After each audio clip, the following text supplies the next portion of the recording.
يا نبي سلام عليك، يا رسول سلام عليك، يا حبيب سلام عليك، صلوات الله عليك۔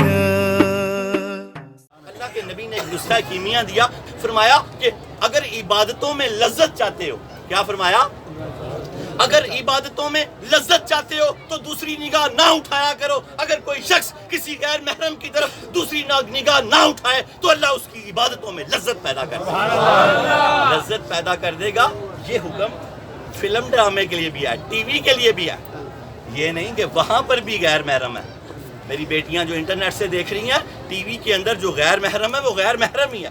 میں اس کی دلیل دے دوں کہ کہیں آپ نہ کہیں کہ خود ساختہ بات کر دی۔ حضرت عائشہ صدیقہ رضی اللہ تعالیٰ عنہ نبی پاک کے حجرہ مبارک میں ہوتی، جب کوئی صحابی آتے تو آپ پردے کی اوٹ میں چلی جاتی۔ ایک دن ام مکتوم آئے تو آپ پردے کی اوٹ میں نہیں گئی، تو اللہ کے حبیب نے ام مکتوم کے جانے کے بعد پوچھا، سیدہ آج آپ پردے کے پیچھے نہیں گئی؟ تو فرمایا یا رسول اللہ ام مکتوم نابینا ہے۔